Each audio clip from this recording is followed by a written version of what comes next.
ছোট না যে যা আছে এখন ওগুলাই পাইলেন দেখেন।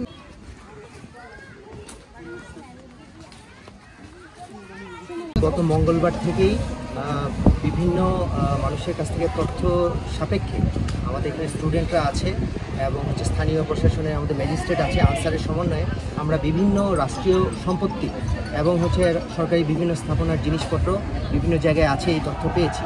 সেই অনুপাতে আমরা সবাইকেই বলেছি যে আপনারা স্বেচ্ছায় সেগুলো জমা করুন এবং অনেকেই জমা দিচ্ছে। তো এটা একটা খুবই ইতিবাচক দিক এবং আমরা যে পদক্ষেপ নিয়েছি এটা চলমান থাকবে। অস্ত্র এবং অ্যামুনিশনের ব্যাপারে যে অস্ত্রগুলি হয়েছে এগুলি সব আরএমপিতে আছে এবং পুলিশ লাইনে আছে, রাজশাহী পুলিশ লাইনে আছে এবং ওখানে গার্ড আছে। এবং যত কিছু হোক অস্ত্র অ্যামুনিশন এবং যত ধরনের সরকারি স্থাপনার জিনিসপত্র সব কিছু ম্যাজিস্ট্রেট কর্তৃক এনলিস্ট করা হচ্ছে এবং ডকুমেন্ট রাখা হচ্ছে। প্রিয় নম্বর সেট করে বিকাশে সেন্ড মানি করুন ফ্রি।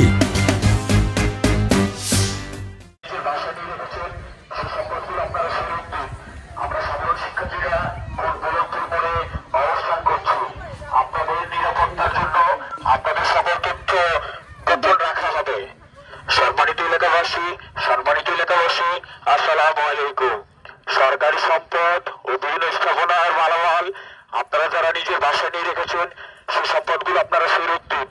আমরা সাধারণ শিক্ষার্থীরা কোট বলনপুর মোড়ে অবস্থান করছি। সরকারি সম্পদ ও বিভিন্ন স্থাপনার মালামাল আপনারা যারা নিজের বাসায় নিয়ে রেখেছেন সেই সম্পদগুলো আপনারা ফেরত দিন।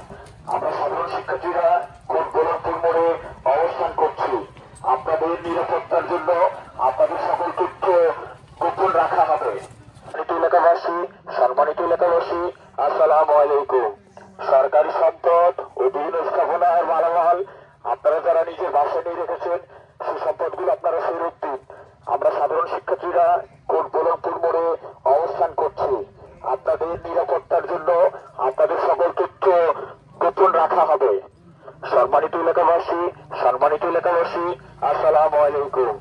সরকারি সম্পদ ও বিভিন্ন স্থাপনার মালামাল আপনারা যারা নিজের বাসায় নিয়ে রেখেছেন সেই সম্পদগুলো আপনারা ফেরত দিন। আমরা সাধারণ শিক্ষার্থীরা কোট বলনপুর মোড়ে অবস্থান করছি।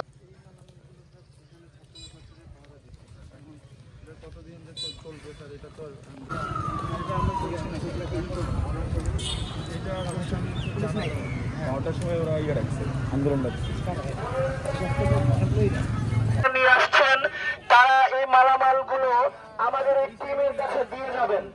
আমাদের এই দুঃসময়ের বিভিন্ন মালামালগুলো ভুল করে নিয়ে গেছেন তারা। আমাদের মাত্রই ভুল করে যারা এই মালামালগুলো নিয়ে গেছেন ছাত্র জনতার কাছে তুলে দিয়ে যাবেন। আপনার পাশের বাড়ির লোকজনই আমাদেরকে ইনফরমেশন দিয়েছে তার বাসায় কি মালামাল আছে। আমরা ওকে তো সরিয়ে দিচ্ছে না, তুমি অতিরঞ্জিত কিছু করো না, অতিরঞ্জিত কিছু করো না। তোমাদের